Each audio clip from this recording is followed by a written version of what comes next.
What is going on, everybody? ZyoniK here, and in today's video we are going to run a very strong core of Gligar and Lanturn and pairing it with a Dewgong safe swap. Even though Lanturn technically got a nerf, some people think it got a buff, it is still very strong, and pairing with Gligar is very good. Now, just like yesterday's video, these battles were done over the weekend. I know a lot of you guys are concerned about ranking and whatnot, but for me, as of recording, it is Sunday the 3rd, and I am ranked like 14, and these battles were done in that range, just for a heads up. But I'm gone next week, which is why these battles are being shown then. I have a lot of great showcases for you guys. I went crazy this weekend making as many fun videos as possible, so yeah, hope you guys enjoy.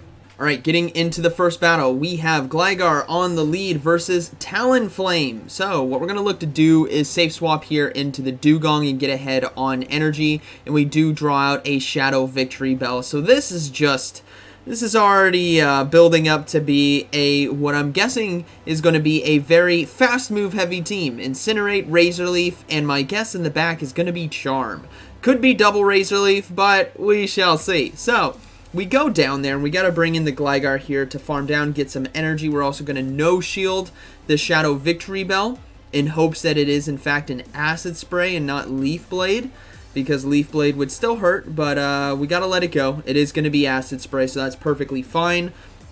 And what we're going to look to do here against the Talonflame is just Aerial Ace spam if we can, and we should be able to get to 2 right here. And they also haven't thrown a charge move yet, which means we might be able to catch it here on Lanturn for resisted damage. So we throw the first one, we swap right away, and they do decide to, in fact, throw the charge move here, which is totally fine by me. We resist Brave Bird and Flame Charge, so it's totally fine.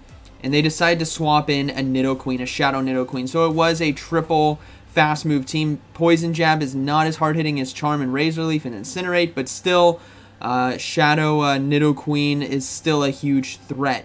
Now, we're going to have to see if we can get to another Surf in time. I think saving my shields for the Gligar is going to be my win condition. So let's see if we get to it. No, we do not. We got to come in with Gligar now, and we should be able to fully farm down.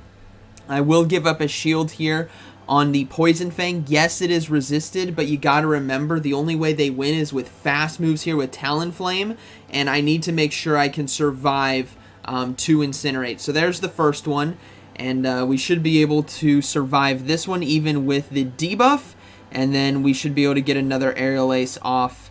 Yeah, if I hadn't shielded that Poison Fang, maybe we don't survive. It would have been close. A lot closer than this is, but this was the secure the win, or get the win con situation. So the Aerial Ace now will take out the Talonflame. That is going to be a good game, very well played. I love Gligar, absolutely love it. Moving to the next one, we got Gligar now versus Carbink. Okay, so with Carbink leads, I automatically assume or predict that there is a Medicham in the back, and there have been 2 variants to this team that I have seen most common. And that is a Pelipper as the third, or a Shadow Victory Bell. The Pelipper would be ideal, right? Shadow Victory Bell is basically going to be a loss for us if it is in fact going to be hiding in the back. So I'm hoping for the Pelipper variant as we swap now into Dewgong to get ahead on energy. They're going to go ahead and bank a charge move and swap out, and in comes the Medicham as predicted. So the only way we win this game really is if it is in fact the Pelipper in the back, which is a very strong kind of meta team that I have seen around. If it is Shadow Victory Bell, it is basically over. My Lanturn won't be able to do that much to it. So what we're going to look to do here is just go for Icy Winds and play to that, right? Play to our potential win con. If it is Shadow Victory Bell, so be it, but we have an opportunity to win if it's Pelipper. So we're going to go ahead and let the charge moves go through, not too worried right here.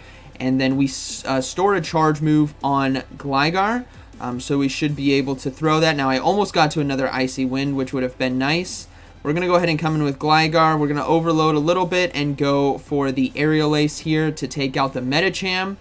And then, again, we got to predict that it is, in fact, going to be... I was really hoping to get to a dig right there. We're going to go ahead and shield the Rock Slide. The dig should provide or get a shield from my opponents. We take this into the ones. That way I can really take down that Pelipper. We're going to swap in Lanturn, and it's a Shadow Victory Bell. That's a good game. Top left, see, I'm not going to... Don't let the Dolphin go down! Preserve my Dolphin! Yeah, it's a good game. It could have gone either way, right? If that's Pelipper, we are sitting good. It was Shadow Victory Bell, which is why I wanted to explain that as we're kind of going through the fight. You gotta go for your win con. And its potential. So we got Defense Form Deoxys here. Good game to my opponent there. We got Defense Form Deoxys here on the lead. Now Gligar can run with Night Slash. I'm opting not to on a lot of my sets, but you can do it. So a Defense Form Deoxys, you do need to potentially watch out, but I'm just going straight Aerial Ace right here to do a lot of neutral damage and hope to take Switch. With Defense Form Deoxys here on the lead, there could be a lot of different things in the back. I'm anticipating a potential Dark, so an Umbreon, maybe even a Greninja, but a Dark-type Pokemon in some way. And my hope is that Lanturn and Dewgong can kind of handle that with neutral damage. So we're going to go ahead and go for the next Aerial Ace here to see if we can KO, and we don't. They are able to survive and get another charge move off. But after all these Psycho Boosts, I should be able to survive this next one and take Switch advantage, which we do get. Now, they decide to bring in a Steelix. Okay, so with Steelix here, if I was Water Gun Lanturn, obviously we come in with that. But I am Spark, so I'm actually going to come in with Dewgong because we can still do super effective damage with Drill Run and neutral damage with Icy Wind. So we're basically going to be debuffing each other. These Breaking Swipes as well don't do that much damage, and they actually have a Medicham. So no Dark in the back, and an interesting Defense Form Deoxys lead and a Medicham. So this is an ABA line. I was not suspecting a Medicham whatsoever because of the lead, right? But we got to play to that now. This Medicham is Power Up Punch as well. But with Lanturn right here, we're still looking pretty good. Spark and Surf can put in a lot of work. And if they decide to let a charge move go through, it is all over. And that's what they decided to do. The reason why it's all over is because I can now Spark down with the increase in damage to Spark and them going for Power Up Punches. As you guys can see, I'm Sparking down. I can safely shield this next charge move, not worry about it being a Power Up Punch or a Psychic, just stop the damage, and then just farm down. They swap in Steelix, but I already have basically 2 Surfs ready to go, so I should be able to throw those back to back, or almost back to back. I got to do a couple more fast moves, and this is now going to be evening up the shields. And remember, we still have our Dewgong, which is very far ahead in terms of health, and we now have even shields, and I have Icy Wind. So that is looking to be a good game. Steelix is fantastic, don't get me wrong, but it's fantastic when it can maintain the health advantage and apply those Breaking Swipes early. So that it doesn't need to use shields later on when it's already going to be in a very dangerous situation. So now it's just going to be a race to the next charge move. I can safely shield right here. They decided to go for Psychic Fangs instead, and they try to swap out into Medicham, but I am able to farm down and get to the Icy, or get to the Drill Run here to close this game out. So that's going to be a good game, very well played. So with Steelix, I have used it a lot myself. It is meta, but it is meta when you keep it healthy and apply those debuffs. When you start falling behind in terms of health, it doesn't matter how many Breaking Swipes you have, you've already taken too much damage. Does that make sense? Alright, good game. We got a Mandibuzz here on the lead, so we're going to save swap into Dewgong. We draw out a Shadow Alolan Sandslash, which is actually pretty okay for us because Drill Run is going to put in some work. So I will take this match into the 2 shields because I would like to try to take Switch if I can. And I'm going to go ahead and shield myself. Now, my hope is that they decide or think that I'm going to go for an Icy Wind and I can sneak through a Drill Run, as it does do super effective damage. And I don't want to get caught throwing an Icy Wind and they no-shield. So I decided to no-shield the Drill Run there. So yeah, my hope is to have one of these Drill Runs land, kind of sneak it through. But they do decide to double shield, so now I need to invest a shield as well because I think I can make it to the Drill Run, which we do. Now, If this is an Ice Punch, we might survive, but I decide to shield, and it is going to be a Drill Run, so I am able to get this next Drill Run through, and my hope is that this KOs. It's going to be extremely, extremely close, but they survive, and they do decide to throw the Ice Punch right here to KO us. So we don't get Switch, unfortunately. But we do get the Sand Slash out of the way, and we come in with Lanturn right away, and now we're ahead on energy against Gligar. I was not expecting a Gligar, and to be honest, I was expecting maybe a Registeel or a Steelix back there. But a Gligar is going to be close, right? Both Pokemon here do super effective damage, and it takes 2 charge moves to take them out. 2 Surfs and 2 Digs. So since we are ahead on energy, we should be able to get to this next Surf in time, which we do, and this is huge. This is absolutely huge because it forces Mandibuzz to use its energy on the Lanturn to take us out, while we're also doing decent chip damage with Spark right there. So able to get it down to about 90-85% right there. And then Gligar now, it's going to be up to Aerial Ace to close this game out. We need to get to 3 Aerial Aces, and I believe the Mandibuzz has to get to 3 Foul Plays. So I think we should be able to outpace because of Wing Attack versus Air Slash. Their fast move is Air Slash. And that's looking to be a good game. We're able to get another one off, and now the third one should be able to KO. If we're looking at the health remaining, yeah, third one definitely will KO. So they're going to go ahead and throw the Foul Play, and I don't think 2 does enough damage. So here's the first one. Yeah, we should be able to survive, and we do get the fast move through, and that is going to be a good game, very well played. So kind of a tough situation right there, but overall able to come back and take it. Good game. All right, next one. We have Gligar on the lead versus Pelipper. So kind of a tough lead matchup. Once again, we got to go into Dewgong right here and get ahead on energy. Now they're deciding to load up and then swap, and they swap into Lickitung.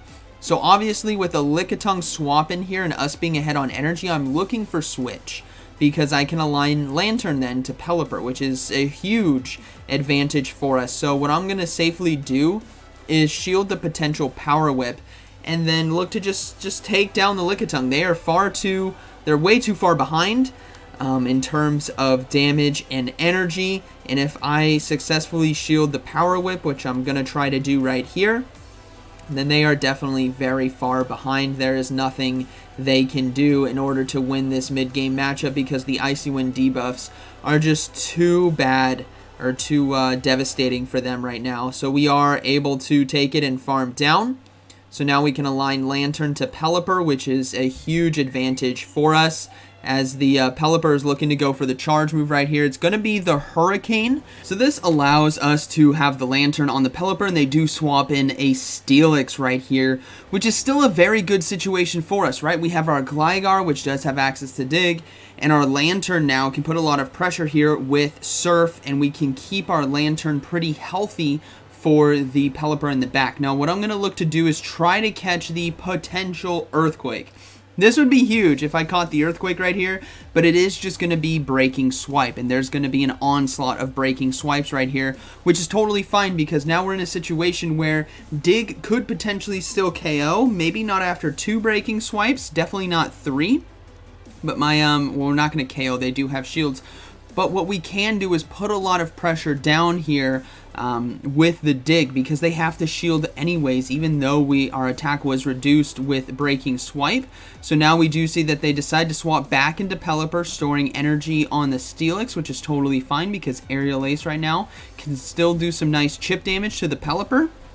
And it's going to get it low enough so that Lanturn can easily come in and Spark down and then have energy for a double Surf against the Steelix. We're going to go ahead and swap and do 1 Spark, but they did anticipate that as they throw the charge move right away, and it is going to be a Hurricane once again, but not enough to take us down, and we should be able to get back-to-back Surfs here, or not back-to-back right now, but you know what I mean. Throw this first Surf, get the shield, and then look to go for the second one, as we will shield here. But this is questionable. They decided to go for Earthquake. I thought for sure they would be going for Breaking Swipes, but they decided to surrender right there as they were trying to sneak through the Earthquake. That is going to be a good game, very well played. This team was a lot of fun to use, very strong, very meta. I think the takeaway from this is that Gligar and Lanturn are a very strong core in the meta, as they counter each other's weaknesses very well. And like I said, I did these battles on the Sunday, because it is the 3rd today, but you guys are probably watching this later in the week. So I hope you guys have enjoyed the start of this new season. Let me know in the comments if you guys are still hanging out, and what Pokemon and teams have you guys been enjoying, because there was a lot of updates, a lot of cool stuff out there. So hope you guys enjoyed today's video, and like always, thank you for watching. I'll see you in the next one.